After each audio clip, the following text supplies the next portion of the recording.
Morning everyone, मैं शिवशंकर।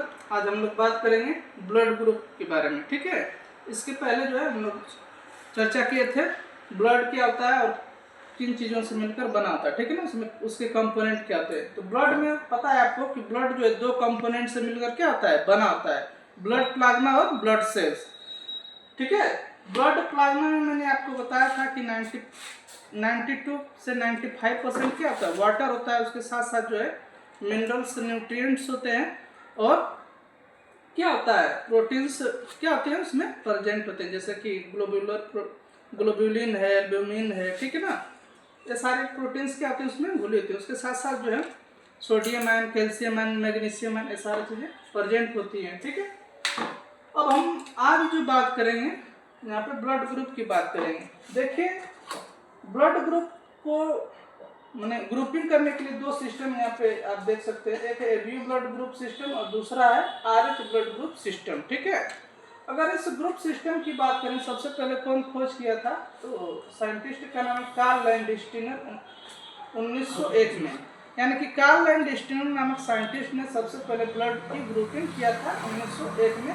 और किसके आधार पर इन्होंने किया था, तो ये है based on the presence and absence of two antigen. ठीक है ना, यानी कि एंटीजन के प्रेजेंट और अब्सेंस के आधार पर इन्होंने पूरे ब्लड को क्या किया था, ग्रुप में बांटा था, यानी कि 4 ग्रुप में बांटा था। और ये जो एंटीजन है कहाँ पे पाए जाते हैं, तो आरबीसी के सरफेस पे पाए जाते हैं। ठीक है, अब एंटीजन और एंटीबॉडी क्या होते हैं थोड़ा सा आपको बता देते हैं। देखिए, एंटीजन जो होते हैं वो केमिकल सबस्टेंस होते हैं जो इम्यून रिस्पांस को क्या करते हैं, इंड्यूस करते हैं। वहीं पे एंटीबॉडी क्या होते हैं, जो एंटीजन को रिकॉग्नाइज करते हैं और हमारे इम्यून सिस्टम में क्या करते हैं, हेल्प करते हैं।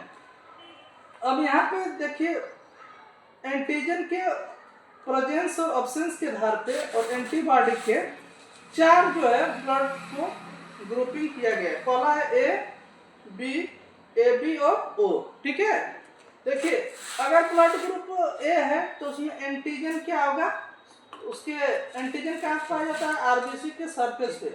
तो अगर ब्लड ग्रुप है तो एंटीजन क्या होगा, ए, और उस टाइम एंटीबॉडी क्या होगा, बी। ठीक है ना, और एंटीबॉडी कहाँ पे पाई जाती है, तो प्लाज्मा में। ठीक है, अगर किसी व्यक्ति का ब्लड ग्रुप ए है तो एंटीजन आरबीसी के सरफेस पे एंटीजन कौन सा होगा, ए, और एंटीबॉडी कौन सा होगा, बी। और एंटीबॉडी कहाँ पे पाई जाती है, प्लाज्मा में। ठीक है, और इसको डोनेट यानी कि कौन कौन ब्लड दे सकता है, तो ए और ओ दे सकता है। ठीक है, वहीं पे ब्लड ग्रुप बी की बात करें तो बी ब्लड ग्रुप वाले का एंटीजन क्या होगा, बी, और एंटीबॉडी क्या होगा, ए। और ए ब्लड ग्रुप बी वाले को कौन कौन ब्लड दे सकता है, तो बी और ओ। ठीक है, अब यहाँ पे देखिए ब्लड ग्रुप ए बी, तो इसमें दोनों एंटीजन होते हैं, ए और बी दोनों होते हैं, और इसमें कोई भी एंटीबॉडी नहीं होती है। इसलिए इसको कौन कौन ब्लड ग्रुप दे सकता है, तो सभी ब्लड ग्रुप वाले दे सकते हैं, जैसे ए बी और ओ। ठीक है, अभी हम बताएंगे कैसे जो है सभी इसको ब्लड ग्रुप दे पाते हैं। इसलिए इसको ए बी को जो है हम लोग क्या कहते हैं, यूनिवर्सल रिसीवर। ठीक है ना, ये क्या होता है, सर्वग्राही होता है, यानी कि सबसे ब्लड क्या कर ले सकता है, ले सकता है ए बी वाला।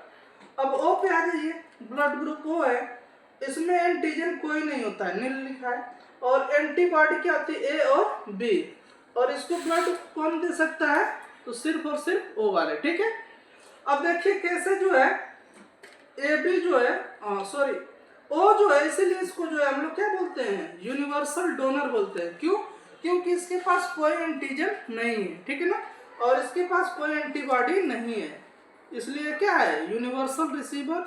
और ओ जो होता है वो यूनिवर्सल क्या होता है, डोनर होता है। अब आइए देखते हैं कि कैसे जो है ये यूनिवर्सल डोनर है। जैसे मान लीजिए कि एक कोई ब्लड ग्रुप ओ वाला व्यक्ति है और ए है ए बी। ठीक है, तो ओ के पास क्या है, कोई भी जो है एंटीजन नहीं है, क्या है, एंटीजन नहीं है। ठीक है, और इसके पास क्या है, बी वाले के पास आप देख सकते हैं कि कोई भी एंटीबॉडी नहीं है, एंटीबॉडीज नहीं है। ठीक है ना, अब देखिए होगा क्या कि ब्लड इस ओ वाला व्यक्ति जो है AB वाले ब्लड ग्रुप वाले व्यक्ति को ब्लड देगा तो कैसे इसमें कोएगुलेटिंग नहीं होगा, ठीक है ना। तो यहाँ पे देखिए क्या होगा कि इसके पास एंटीजन तो है लेकिन इसके पास एंटीबॉडी नहीं है, ठीक है ना। तो ये आसानी से जाए इसमें देगा ब्लड, तो क्या होगा कि इसकी एंटीबॉडी क्या करेगी, एंटीजन को रिकॉग्नाइज करती है। लेकिन जब इसमें एंटीजन ही नहीं है तो ये समझेगा कि हमारे ब्लड का क्या है, ये पार्ट है, इसलिए क्या होगा आसानी से इसको रिसीव कर लेगा, कोई भी प्रॉब्लम नहीं होता है।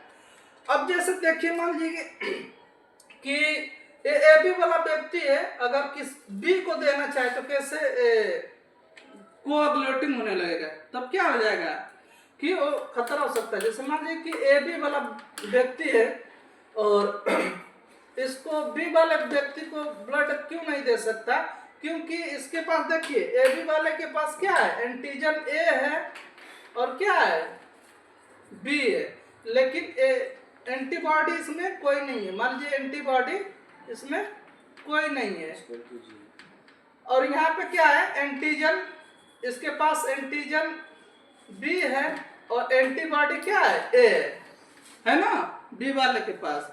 अगर ये ब्लड देगा तो क्या होगा कि देखिए B वाला एंटीजन है और यहाँ पे क्या है, यहाँ पे भी एंटीजन है, तो दोनों में क्या होगा A और देखिए B वाले एंटीजन और A वाले एंटीजन में क्या हो सकता है, रिएक्शन हो सकता है। इसके साथ साथ जो ये ब्लड ग्रुप B है उसमें क्या एंटीबॉडी है, तो ये क्या कर सकता है, इसको माने इसके साथ कंपटीशन हो सकता है। कॉम्पिटिटिव मतलब इसमें रिएक्शन होगा, कोएगुलेटिंग यानी कि थक्का जमने का चांस है, ठीक है ना। इसलिए हमेशा जो है हम ब्लड ग्रुप जब भी डोनेट करते हैं तो क्या होता है, इस एंटीजन और एंटीबॉडी का क्या होता है, सबसे पहले क्रॉस चेकिंग होता है, ठीक है। अब RH ब्लड ग्रुपिंग सिस्टम को देखिए, सबसे पहले खोज कार्ल एंड स्टीनर और एक इसके साथ साथ अलेक्जेंडर वीनर नामक साइंटिस्ट, दोनों लोगों ने 1944 ईस्वी में एपराइसस नामक मंकी था, उसमें सबसे पहले इसको देखा गया था। RH एंटीजन उसमें प्रेजेंट था, तो जिसमें RH एंटीजन प्रेजेंट था उसको RH पॉजिटिव बोलेंगे और जिसमें RH फैक्टर यानी RH एंटीजन नहीं प्रेजेंट था उसको RH निगेटिव बोलेंगे, ठीक है। इसी के आधार पे जो है हम A पॉजिटिव या A नेगेटिव बोलते हैं। तो ये था ऑल अबाउट ब्लड